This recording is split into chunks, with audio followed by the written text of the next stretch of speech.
Welcome to the GLF Bonn 2018. I'm Natasha Elkington, your TV host, and I'm very excited to introduce this morning Durreen Shahnaz from Bangladesh, and she's the founder and CEO of the Impact Investment Exchange, IIX. Thank you for joining us. Thank you for having me, Natasha. Thank you. So just to give you a bit of intro to Durreen, your career spanned over 3 decades, even though it doesn't look like that. No, yeah, but it doesn't even look like it's spanned that long. I'm like, really? But you're a global leader in terms of social impact and impact investing. So would you just tell us a bit more about what IIX does? Sure. So we started, 10 years ago, and really I started on a very, I would say, audacious journey. I basically said, this after I sold my first company. I said, well, I had a company, it was creating so much of social good and it was financially viable, but the market really didn't care, right? The investors didn't care. So for me, I got on a journey, how do we actually create almost a parallel social capital markets where you can have investors who care about doing good, and you actually also have people, who are doing the work, the women who are working in the field, where we're actually purifying water or getting clean energy. How do we then link all that development work that's necessary to the financial market? So that was really the goal. And I always say, when I started, I always said, well, I'm going to boil the ocean, And after almost 10 years, I always say, it's now lukewarm. Nice. So maybe we are getting somewhere. So that's the good news. Yes, well, very interesting, amazing. And it's also the first social stock exchange, right? Yes. Tell us a bit more about that. So when I started off, the thought was to create this whole, as I said, kind of parallel sort of a highway, right? A financial highway. And if you think about it, in the financial market, what do we see as a beacon? It's the stock exchange, right? So I said, okay, I'm going to create a social stock exchange where, again, we are giving value to the social and the environmental good. And then what I'm going to do is create the entire sort of the highway leading up to that. So it was, again, it was quite a journey. When I started it, we ended up doing it with the Mauritian government. Okay. It took us 5 years, didn't give up. But in the process, as we were creating the exchange, we also created various pit stops, right, for basically organizations to travel through who are doing this wonderful work, right? So we created many ways to basically work with them, to doing various acceleration. We actually did a lot of research to bring ecosystem players. This means the lawyers and the accountants and the academics in every single country we worked in. We brought them into the equation because, as I always say, it takes a village, and it does take a village. And then what we did was we actually created equity crowdfunding platform. Because again, for the organizations to journey up to the exchange, I knew it was not going to happen overnight. So we need to kind of start small and get small investment into them. And that was the birth of the platform. And we brought in these investors. And again, we did this, obviously we're based in Asia. Yep. So we work in Asia Pacific. And I always say in some ways it was good to start in Asia because the investors don't care at all about doing good, at all. So we really had to make a case, why they should be investing in organization which is bringing clean energy, clean water, creating livelihood, sustainable agriculture. And it was never because they should be doing good. It was because for them to actually get into something that was a great opportunity, and two, to actually de-risk their other investment. Because if you're actually working with a community where extractive industry, for example, right? If you're actually on the same time looking at investing in clean energy or investing in a school, guess what? The community actually will like you because you are extracting, their resources. Right. So you need to kind of balance it out somehow, and de-risk it. So it kind of worked. So we have a whole bunch of investors, and where they invest in these entities, and then continuing on the journey with these entities. Then we said, okay, how can we get more investments? How do we grow them? And should we be now looking at some of the public markets? So that's when we started doing some structured products, which in the finance world are known as bonds. Bonds, yes. Yeah. And so then we come to the women's livelihood bonds, which you're going to tell me about now, right? Yes. Thank you. So, with IIX, our company, the big sort of, I would say, our pillars, of our work is First and foremost is actually to bring women front and center of capital markets, and then disadvantaged communities, and of course this is all linked with the environment.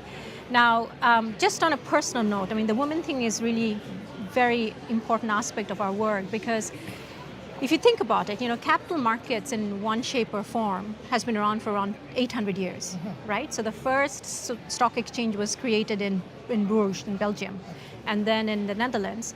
And I always say it has been 800 years. We trade everything, started from human beings to commodities to everything, right?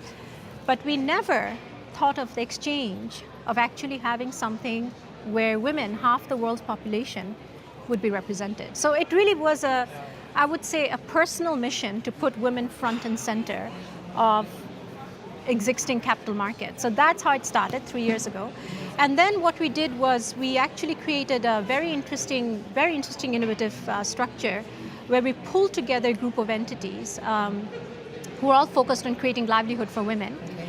And we created a structure, and that was sort of put on the market. Now, I want to kind of really emphasize it was not easy, okay? Yes. Because despite all the things we hear about all the things that should happen with gender, oh, we should be doing good, oh yes, of course, we are looking at ESG.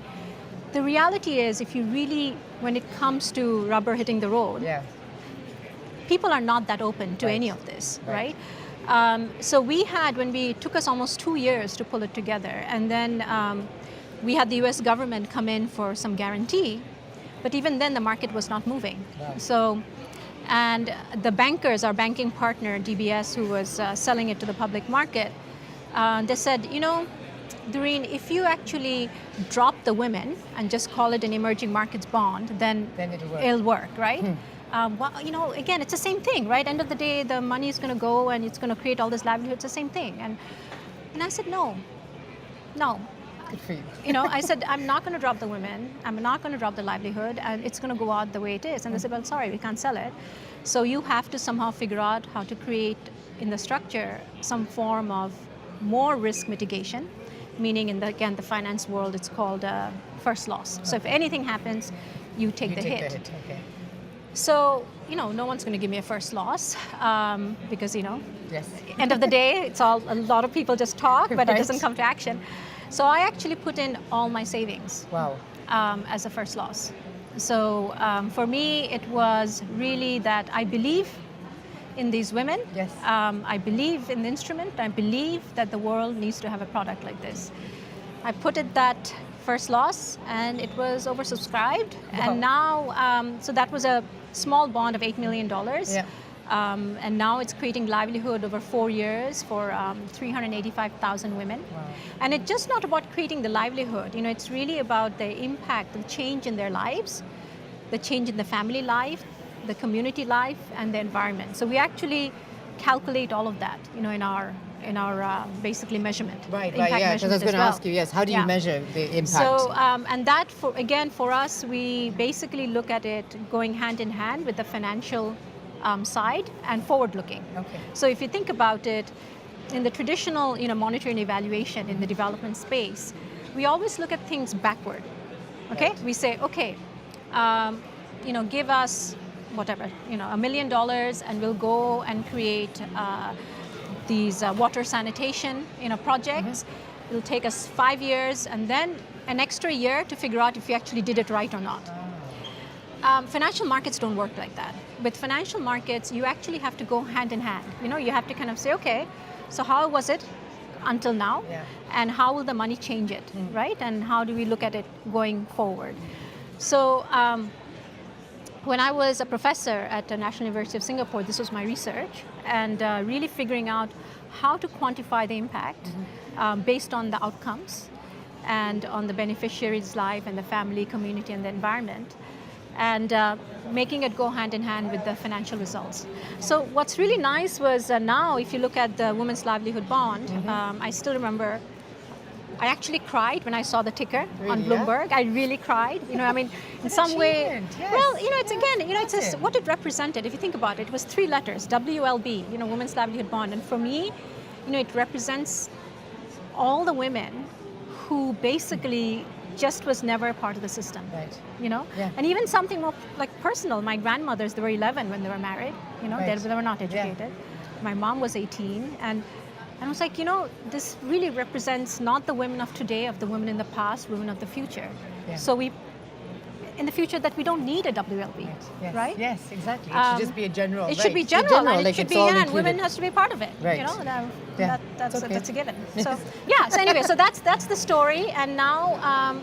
With the Women's Livelihood Bond, we are actually doing a $100 million series. Wow.